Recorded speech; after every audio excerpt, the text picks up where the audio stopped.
Hello, everyone. Good afternoon. Welcome. This is my first time at DrupalCon, also first time as speaker, so long time fan, first time speaker. Um, I'm assuming you are. Oh, thanks, Ricardo. I'm assuming you are all Agile fans as well as Drupal fans. So my kind of people, right? Um, a little about me. So my name is Raquel Fialho. I work at NTT Data as an expert engineer, and I'm currently also working at Digit at the European Commission. I've been working with Drupal for almost 6 years now. I've been a developer, I've been a team leader, I've been a project manager, I've been a scrum master, so dabbling in all sides of the force, let's say. And what struck me about Drupal from the beginning, and I had previously been working on with other technologies, was the passion with which people actually love doing Drupal projects. Okay, and I think that passion has to do with collaboration inside the team, collaboration with the clients, and also from that collaboration, seeing great projects being done, and then giving back to the community. And we also have that, let's call it a side effect, a great side effect of doing our projects for our clients, which is always being able to spot something that we can give back to our Drupal community. And so that's what I find fascinating about Drupal. And in the spirit of collaboration, I think Drupal is a great fit with Agile frameworks, which of course are all about collaboration again. And so that is why today I'm here to share with you my experience trying to use an Agile approach to doing Drupal closed projects. Okay? When I mean closed, I mean with a closed scope, of course. So, are you ready, guys and girls? Who here has done waterfall projects with Drupal? You have suffered long, I imagine. And who's been working Drupal in the Agile way? So purely Agile? Fun, right? I'm a bit biased. Should have mentioning from the beginning. So okay, let's see what you think about this. Okay, so first a quick overview of what we have with Waterfall. So in Waterfall, we start with a fixed scope and fixed time, which we agreed with our client, right? We get this very long list of very detailed requirements, so the client knows exactly what they want, and we start building on that. We have several phases in our development. We make sure we finish each phase. We have our deliverables before we move on to the next one, and by the end of the day, we have a final delivery for our client. Hurrah, hurrah, the project is done, right? This is traditional waterfall. And looking at Agile 101, and I'll be talking about my the way I usually do Agile, which is using a Scrum framework. Okay, so in this set, we agree with the client resources and time, and then we discuss with the client what the requirements should be. What is the best way to build the project that will fulfill our client's need, even the needs they don't really know that they have today, but that they will be figuring out as we build it with them, right? So in this sense, with Agile, we will have an incremental development, as you may know. Here I have the traditional arrow with the sprints. And every time we deliver something to our client, they test, they provide feedback. We have the chance to also inspect the way we are working. So we are also improving our own development as a team. And by the end of it, well, we may start out with a tent, but we may move forward into a castle. And by the end of it, or at some point of it, of course, the client will have in their hands, a project that they may not have envisioned from the beginning, but that really, really, really goes with what they actually wanted, even though they didn't know they want, right? So this is basically Agile. And so can we have the best of both worlds in our Drupal project? And because there's something to be said about Waterfall in the sense that there's a very tight control over what's being done, a very tight control over the scope and over the budget throughout the project. And so with this traditional, let's call it a project management strategy, the client knows from the beginning, this is what I'm paying and this is what I'm getting in the end. So it reduces a lot of the uncertainty for the client. And this might be a good fit when the client knows exactly what they want and they don't really envision how any kind of incremental way of doing things and adding flexibility will add up to the end result, right? On the other side, if we go with pure Agile, we have the client's feedback. And I really believe the client's feedback is what is able to improve our projects, and especially in the medium and the long run, right? Because this way we are adapting to change. And if we are talking Drupal, we are talking about digital experience. And we know our user needs evolve over time. The expectations of our clients and of the end users will also evolve over time, right? And so if we can incorporate this client's feedback during the development process, we know at the end of it we will get a better product for sure. Okay, so how can we have both of these worlds, right? That's the issue. So I'm calling this Agile Waterfall. It's no copyright on this. It's just an expression that's just popped up in my head. Okay, let's not get too fixed on it. But the idea here is that from the start, you agree with the client what the scope is and what the time is. But the difference is here you get from the client a list of requirements that are not so detailed, okay? They know what they want at the end of it. They know what they are paying for at the end of it, but they are still a bit not so sure about the details of it, okay? And this I find in my experience, this is best suited for MVPs, so short-term projects in which by the end of it, the clients definitely want something that can be turned into a real product, but still they know that they will benefit from the input of the development team and their own input as the project grows, okay? These MVPs are usually done in companies with large experience in Agile, so they will ask for Agile way of working even though they are closing the scope from the beginning, right? And I think this is also useful in projects you are doing with clients that are not so tech savvy. So it's often that we come into these organizations that clearly have a need for something like Drupal, either as a learning management system or a knowledge management system. But because they are not, let's say, technological savvy, they have trouble envisioning what they want. So we can talk to them and understand their needs, but they are unable to actually picture what's the solution for this need. I have no idea. I need your help. Okay, and this is where Agile comes in. So what we get here is a set of requirements, as I was saying. We have modular development, and so we work in sprints for the amount of time that the project's supposed to run. During those sprints, in each sprint, we deliver something new to the client, and the client has the ability to inspect and come back with some feedback on that. The client will also accept some deliverables, of course, and by the end of it, all things go well. We meet with the client as we do with ordinary Agile development, and by the end of it, the client will have the full scope envisioned in the product that we are delivering to them. Okay? To make this easier to understand, although you are all very tech savvy, but I like to use the house building metaphor. This is what I use always to explain to my family and friends what I do. So I don't talk about Drupal projects. I imagine I'm building a house, right? And so in these scenarios, you can imagine that we are starting with a fixed scope, which is, I want a house. The client says, I want a house with these bedrooms. Okay, and how will those bedrooms communicate with each other? What will be the detail in each of them? Well, the client doesn't know. He wants to figure it out as we go. Okay, so maybe first, and to simplify things, we do a sprint and we deliver the kitchen, right? And so, okay, during the next sprint, the client is testing the kitchen and we are building the living room. And so by the end of it, we deliver the living room, okay?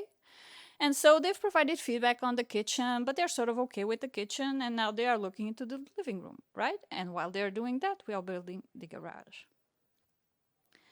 And so on and so forth. So after we deliver each piece of it, the client looks at it, provides feedback on it. We try to incorporate that feedback in the future sprints, but we keep on building the rest of the house, okay?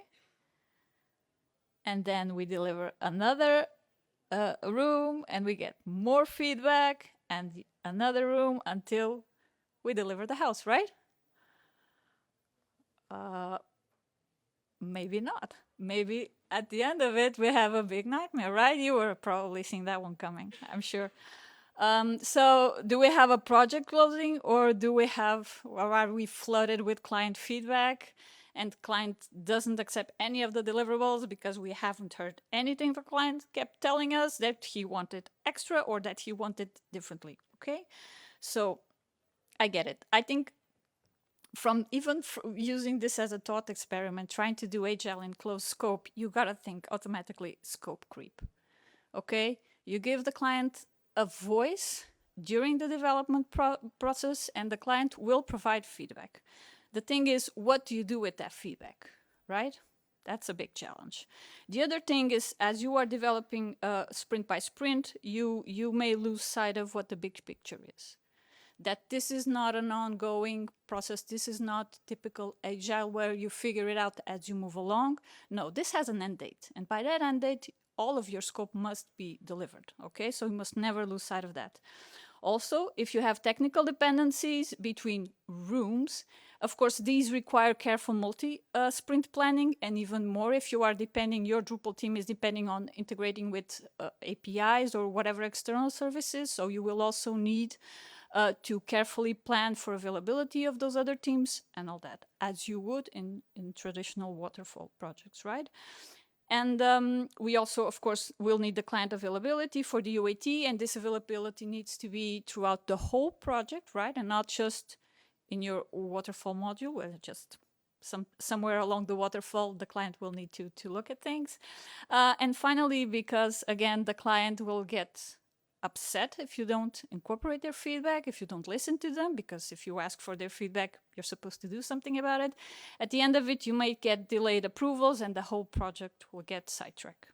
These are the challenges, and so why did I bring this up here? Because I think there are also a lot of opportunities.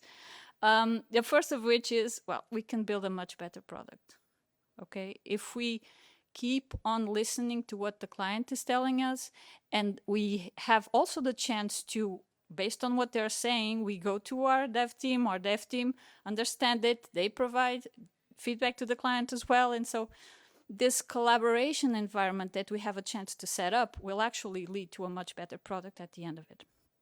Also, because we are inspecting as adapting every sprint, we also get a chance to keep making it better and better as we move along.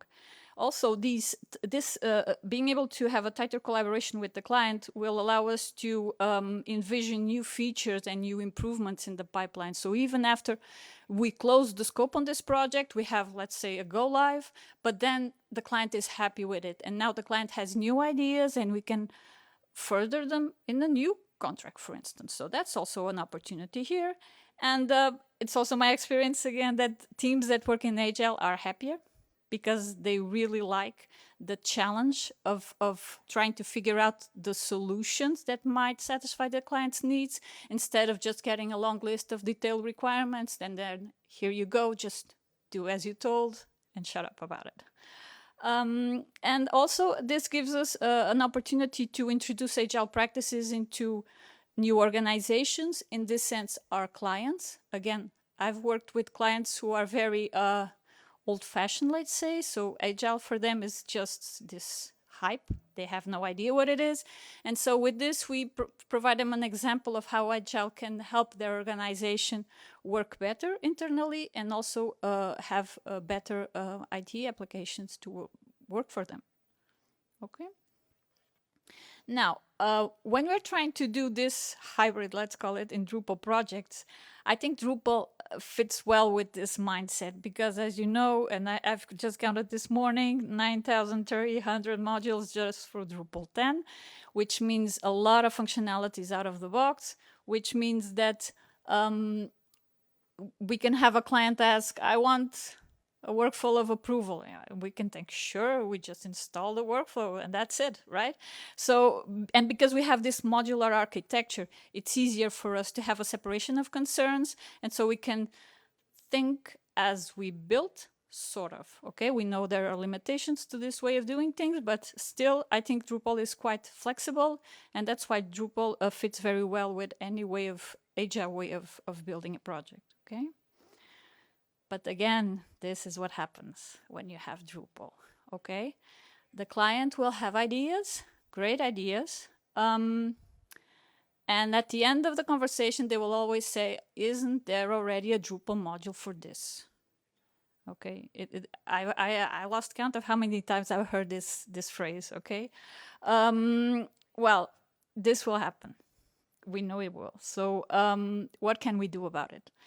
So I'm calling this approach the 3 Rs. Again, no copyright. Feel free to use it. Actually, I think it's already patented for some environmental strategy, but in any case, here it is. So what do you do when you get this kind of feedback from the client, right? First of all, reduce. So reduce means what is it that the client is asking for? Not the solution, because the client will probably propose a solution, but what is the need behind that solution? What is the itch that the client is trying to scratch? Okay, and how can I fulfill that need in the simplest way possible? What's the most straightforward solution for what the client needs? And this is what I'm calling reducing. So reducing the need of the client to the simplest way to meet that need, okay? And then reuse means, okay, let's talk to the developers.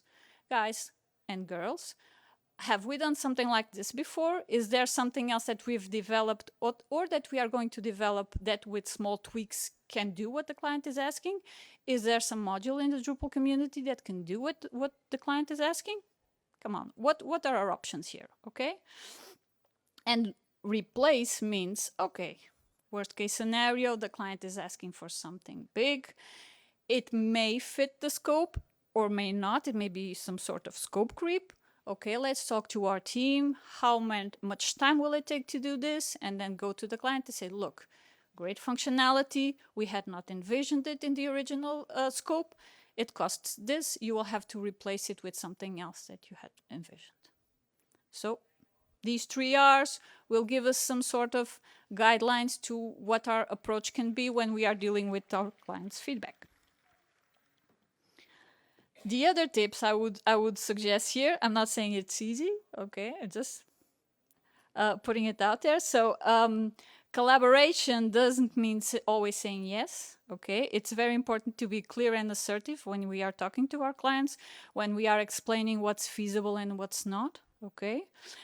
Don't be afraid to say no.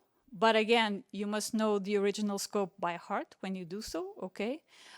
You must make sure you are aligned with what was contracted initially, so that and there will also always be gray areas in these cases, because again, we did not get a list of the very detailed requirements from the beginning. So sometimes there may be more than one way to interpret things.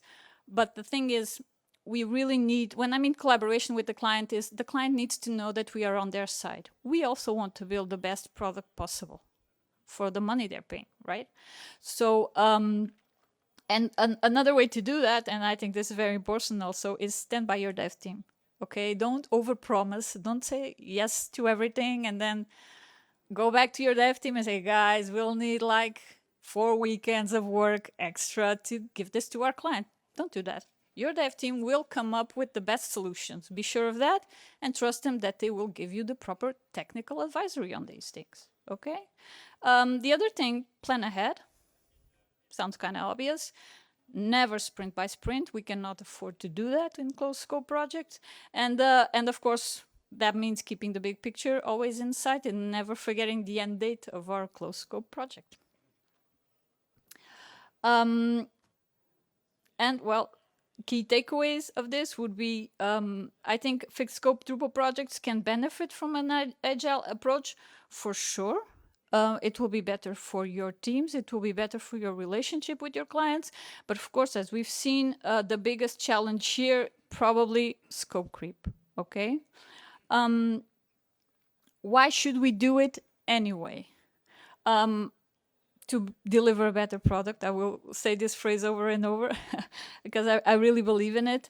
I also think the key to long-standing relationships is for sure collaboration and trust. So the client trusts that you have their best interest at heart and that you will do whatever you can to deliver the best solution possible to their needs, and also to, again, and as an Agile fan, to be able to foster an Agile mindset, not only inside your organization and inside your team, but also in the organizations of your clients.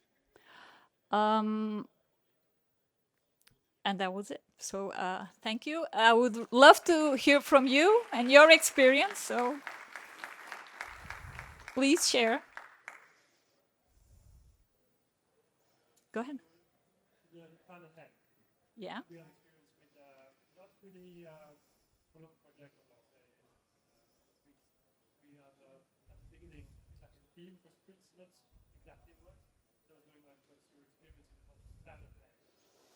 Well, again, looking at that house, I think it's easier.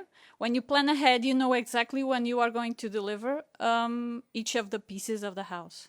And sometimes even in your dev team, you know that something will take, let's say, 3 sprints to deliver. And from now, you already have a team working on that. So your team is not just focusing on what they need to deliver each sprint. They may already be working on what needs to be delivered ahead. Again, of course, be careful with dependencies. We try not to have that in Drupal, but it happens, and also dependencies with external parties. But yeah, thank you. Anyone else? No? Convinced you all? Good.